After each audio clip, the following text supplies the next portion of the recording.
I want to talk to you this morning about one of my personal favorite spiritual practices. It's kind of my go-to spiritual practice. It's the one that never, ever, ever, ever, ever fails me. And it is the practice of mindfulness. The practice of mindfulness.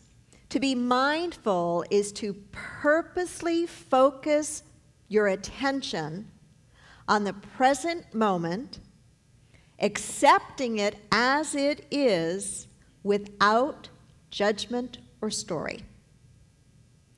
To purposely focus your attention on the present moment as it is, accepting it without judgment, without story. Now, there are parts of that definition that are much easier for me to practice than other parts. I actually don't have difficulty bringing my attention right here, right now, frequently. However, sometimes what is present right here and right now is not what I want to accept. Things might not be going the way I want them to go. And yet, to be mindful is to purposely bring one's attention to the present moment and to accept, to be with what is without judgment, without story. That last part also trips me up sometimes too. The part without judgment or without story. Is that true for any of you? Sure it is. Sure it is.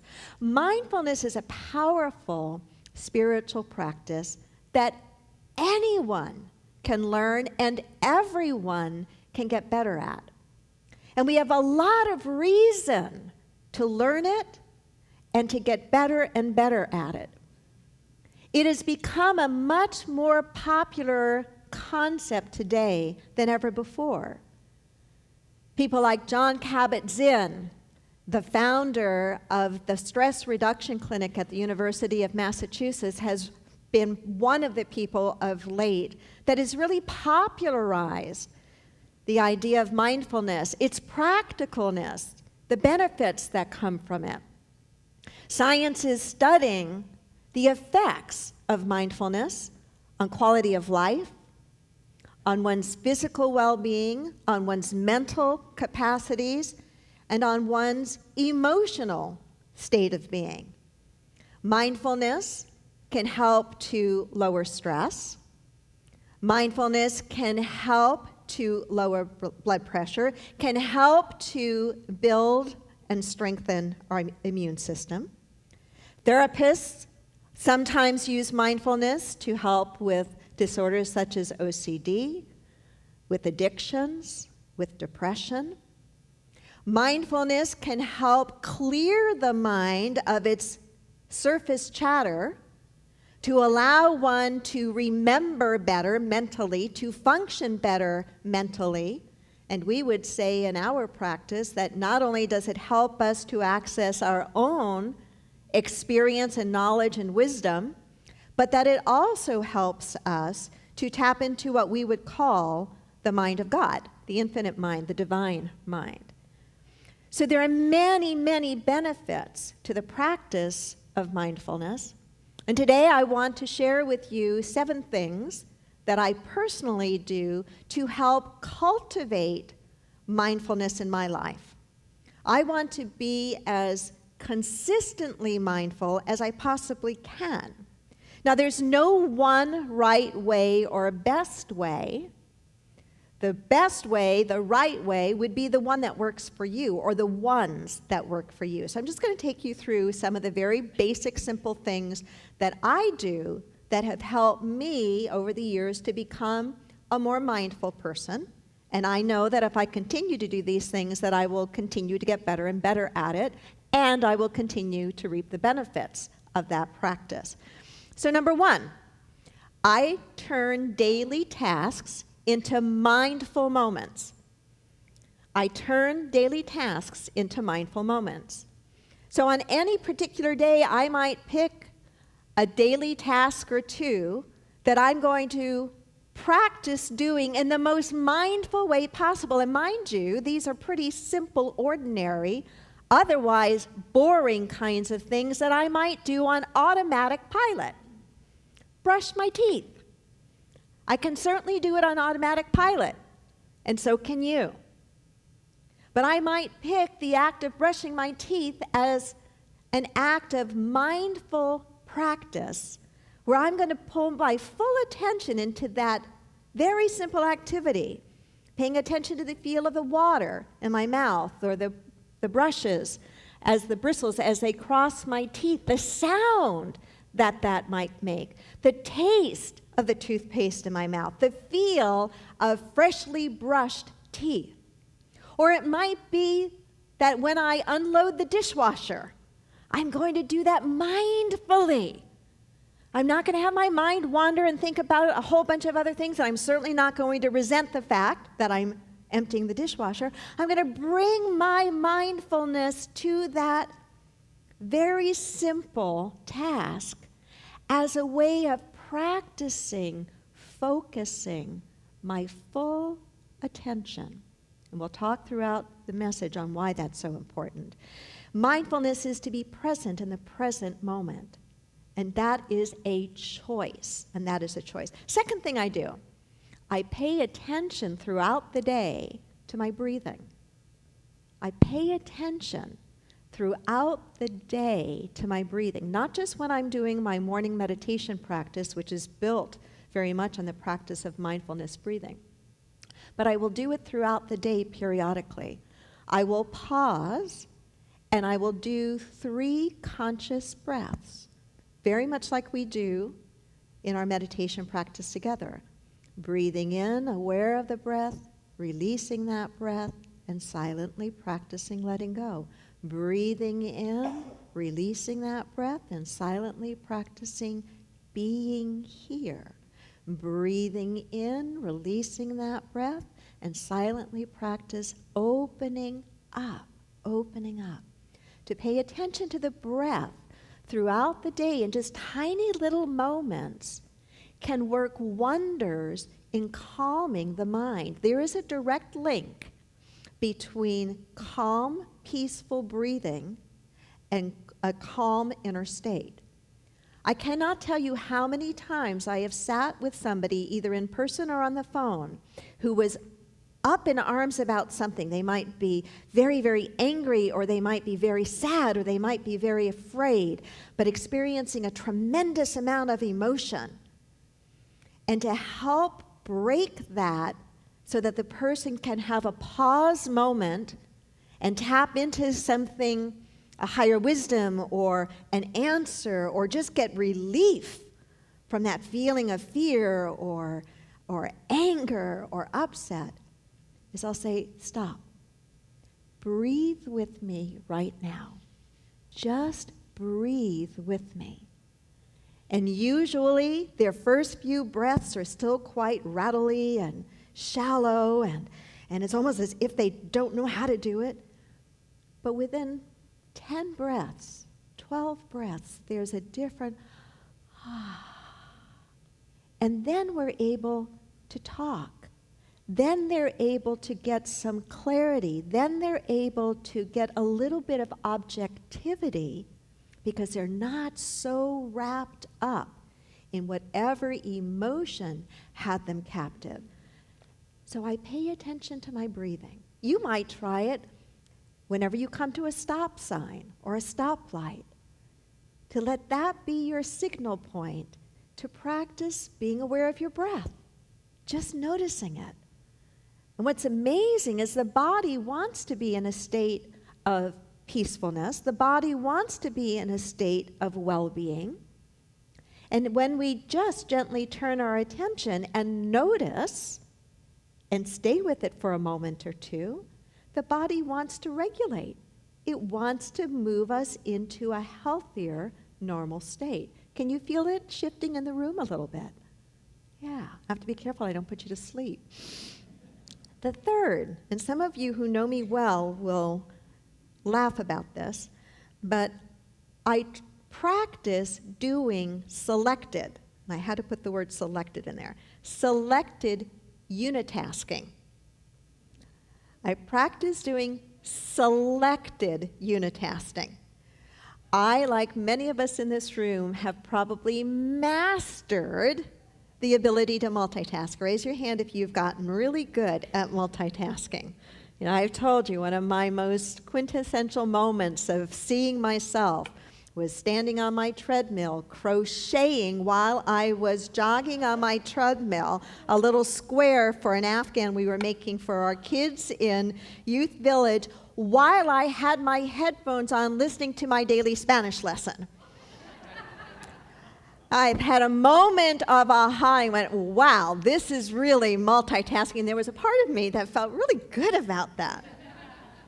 But what I've also noticed, and this is not to say that there are not times and places to be able to multitask, but what I have noticed is I have gotten so good at that I have gotten weak at the ability to really stay present to and focus for a long period of time on something that really needs my attention, a task, an activity. I don't ever seem to have a problem with that kind of attention when I'm with a person, and I'm grateful for that. But I do seem to have lost some of it in focusing on a specific task for a long period of time because I've become so practiced at multitasking, so easily distracted. There have been any number of studies that have shown that when we are easily distracted or frequently interrupted from something that really does require our attention, that we are twice as likely to make mistakes, and it will take us 50% longer to complete the activity than if we had given it our full and complete attention. So I may pick blocks of time now to specifically focus on something and to really train myself to not let my attention wander during that period. And when I notice that it's wandering, to pull it back to the task at hand. A fourth practice of mine to help cultivate and deepen this consistency of mindfulness is knowing when to unplug from things like my phone and email. Knowing when to unplug from things like my phone and email. Have you ever been out for dinner with a friend or with colleagues, and as soon as the menu is done and you put the menu down, there are those sitting at the table that pick up their phone, and suddenly now you're sitting there with them, but they're texting or they're checking Facebook or they're answering their emails or that sort of thing, or maybe you do that. Why in the world are we with each other if we're really not going to be with each other? You know, it's that experience of connection happens not just because we're physically in the same place at the same time. Connection happens when we are emotionally available to each other with undivided attention. Is that not what a part of us really craves as a human being? To be heard, to be experienced, to be felt, to be known, to be valued by the other paying attention. I've noticed that one of my most cherished experiences of late as a minister is something I get to do once a month when I lead the Healing Light meditation service. I love the experience of us being together in this room for a long period of time, meditating together. But one of the things that I've really come to appreciate about that particular service we do is at the end, I do an anointing. I use an essential chakra oil, depends on what chakra, and I will apply that to anyone who comes to me for the anointing. And what I've noticed is time stands still for me in that experience. I am so 100% present with the person as I am anointing them. It is as if there is nothing else and no one else anywhere near me. And I realize what a cherished gift it is actually for me to be on the giving end of that. And most often, I can recognize the appreciation from the individual on the receiving end of that. To me, it is the idea of unplugging from all the things that so naturally or easily now today demand our attention and keep us at the surface of our connections with each other, and instead to really choose to be present 100% with that person when I'm with that person. Does that make sense? I think we crave that with each other. We crave that with each other. And that kind of presence, to really be here now with that individual, cannot be done as a multitask activity while you're texting or emailing or doing anything else that we might be inclined to do. Fifth practice of mine is, particularly during the workday, to periodically get up out of my office and out of the building and go for a walk, short walk. I'm not talking about my exercise time. I'm talking about a walk just to open my vision beyond the confines of my office or my computer. We tend, as a culture, because we're in our cars, we're in our office spaces, in our cubicles, we're reading books or we're looking at a screen, we tend to have everything so close to us and so confined that we have forgotten what it is to look out and expand. And so I will get out of my office with the absolute intention of walking and just looking, being physically present to that activity as if there was nothing else going on in my life that mattered. I've just recently come across a Latin phrase that I really like. It is this: solvitur, I hope I'm saying it right, solvitur ambulando. Solvitur ambulando. And what it means is this: it is solved by walking. Isn't that beautiful? It is solved by walking. Solvitur ambulando. It is solved by walking. Have you ever been stuck in a problem or stuck in a creative block, maybe with music or with writing, and you just don't seem to be able to get through that block, or you don't seem to be able to get that answer, and you stay with it and you stay with it, you stay with it, and the more you stay with it, the further it eludes you? Have you had that experience? And then have you ever just spontaneously or just had an insight or even in frustration gotten up and said, I'm going to go for a walk for a minute. I just got to get a change of scenery. Have you ever done that? And then all of a sudden, it's like there's a little breakthrough. There's a little aha. There's a little breath of fresh air. There's solvitur ambulando. It is solved by walking around. The UK recently did a study about the value of getting out in simple green spaces and the benefit of that to one's physical and emotional and mental well-being. And what they discovered is that those people who lived or worked near some sort of park, didn't have to be a great big place, but some sort of park or green space, and actually got out periodically throughout the week to do the very thing I'm talking about, had lower stress levels, lower blood pressure, greater satisfaction, and on and on and on. To build mindfulness into our life is to seize simple opportunities in which we practice and unplug from the surface level of being and from the multi-distractions that are prevalent all around us. The sixth is, I feel what I feel. I feel what I feel. Mindful people are not people who skirt away from negative emotions. It's not that they dwell in them, but they are people who can coexist with the negative emotions of life that do come, as well as the positive emotions of life that do come.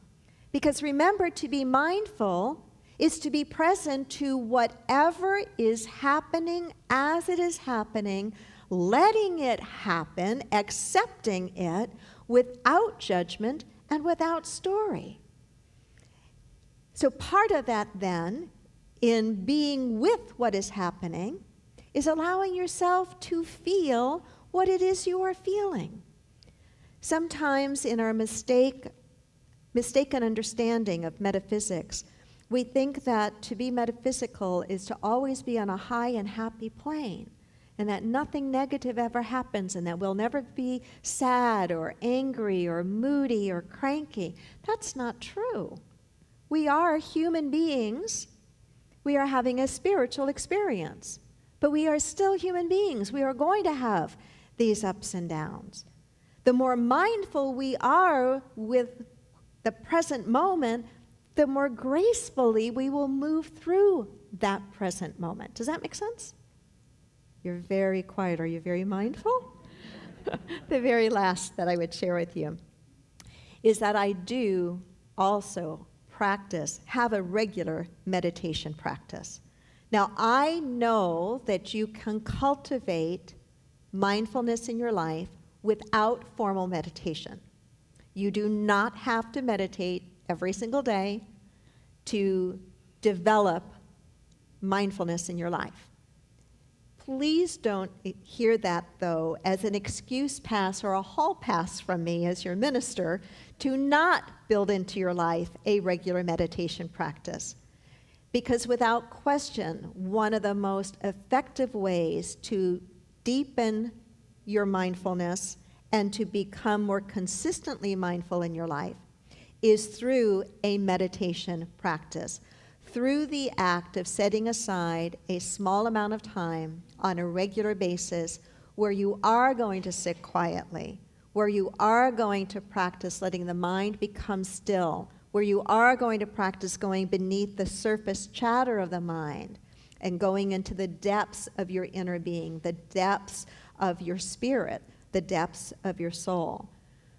I think meditation could be likened to a rebooting of your mind and your soul. You know how sometimes when your computer's acting really funny, you have to reboot it. You turn it off, you turn it back on, and you give it a what?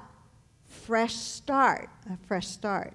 And meditation can very much serve that kind of practice of rebooting your mind, rebooting your soul. So anyway, I've shared with you some practices that I do to help me become more consistently mindful. I've shared with you the benefits of a mindfulness way of living. There are emotional benefits, there are physical benefits, there are mental benefits. It is my sincere hope that you will look at mindfulness as something you can practice a little bit every single day. Because I know that the more mindful people we have living on this planet, the closer we will get to co-creating a peaceful world, a world that works for everyone and everything, with no one and nothing left behind. Namaste.